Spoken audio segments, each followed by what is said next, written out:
Professor Tucker and welcome to this snow day review class. Today we are doing sample problem 1. We're doing the bottleneck. Very important, very fun. So this is our operation system. In this production we're making cheerleading bows. So the 3 steps are, step A is cutting the ribbon to get these nice little ends. Step 2 is actually tying the bows. And step 3, or C, A, B, C, is putting the ribbon, not the ribbon, putting the elastic on the back. So the first thing we want to do when we look at this system, the most important thing for us is to recognize what is the bottleneck. So what is the bottleneck? Very good. Yes, the bottleneck is B, because the bottleneck is whatever takes the longest, because the other steps will be waiting on it and will be kind of impaired by its slowness. So for some reason tying the bows, it's slowing them up. I don't know why. So B is the slowest. 5, so their activity times, you look at their activity times, which one is the longest? It's B. 4 minutes for every unit, 6 minutes for every unit, 5 minutes for every unit. So we've identified the bottleneck. Now we want to use that to find stuff about, all the other times that it will take to make them. So the first thing we want to look at is at the beginning of the day, nothing in each of the steps. We're waiting to do our work. So we have nothing. That is called the minimum flow time, because it's the smallest amount of time, because we're not holding on to anything. There's no finished product that can be sent, and only one group can work at once because they don't have anything being sent to them. So for minimum flow time, we can just take each of these values, because A doesn't have to wait on B, because B has empty hands. Everyone's ready to work. They don't have to wait for them to finish anything because it's the beginning of the day. So what we just do for that, very simple. So we just take A plus B plus C, because step 1, then we do step 2, then we do step 3. There's nothing in the work. So that would be 5 plus 6 plus 4. So 15 minutes for every 1 unit is what's called our minimum flow time. Now, after a minimum flow time, all the workers are going, there's stuff being ready, all 3 tables can work at once, so then it becomes a little bit different. Now that, during the day, everything except for first is just called our flow time. So our flow time, we're still looking at that bottleneck. This bottleneck is still important. And it's more important in this one because the other ones are waiting on it. So A takes 5 minutes to cut the ribbon, but A can't send it off to B yet because B is too busy tying it. B takes 6 minutes. So A has to wait an extra minute to send it to B. So A would now take 6 minutes. So that would be 6 for A while waiting for B, because the bottleneck screws everyone up. That's why it's called the bottleneck. So B then takes it 6 minutes.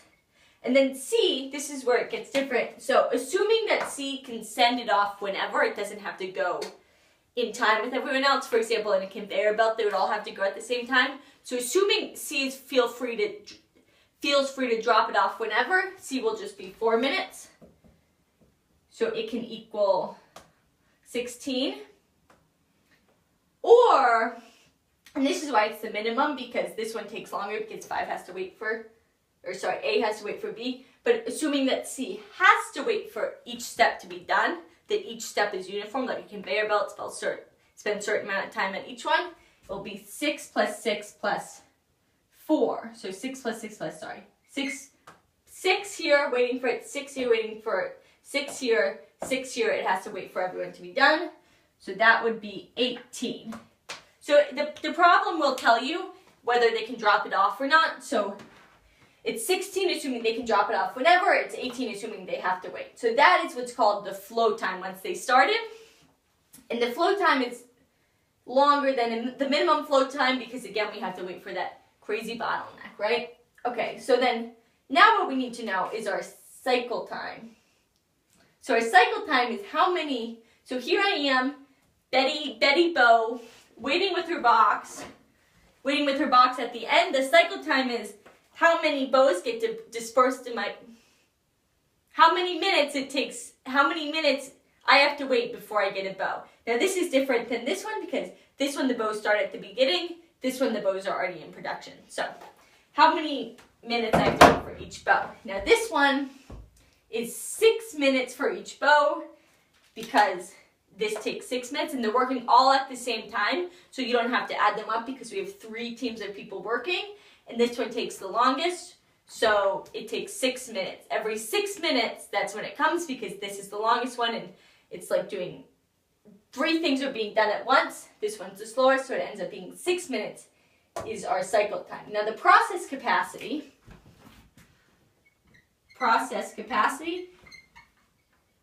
is how many bows we can make per hour. So say we have a 5-hour workday, this would be an important thing to do.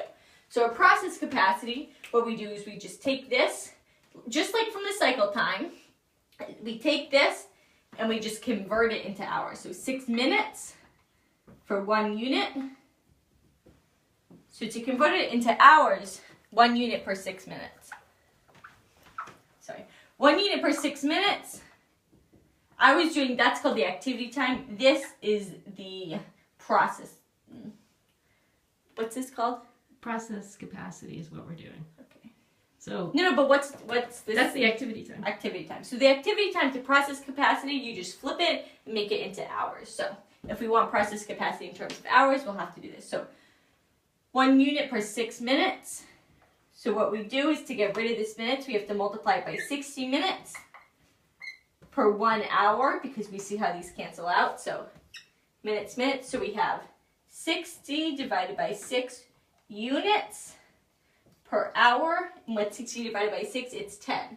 So 10 units are being made every hour. And that is what's called our process capacity, again, because all 3 teams are working at once, but this one's the slowest, so this is how we base it off of. And that is sample problem 1.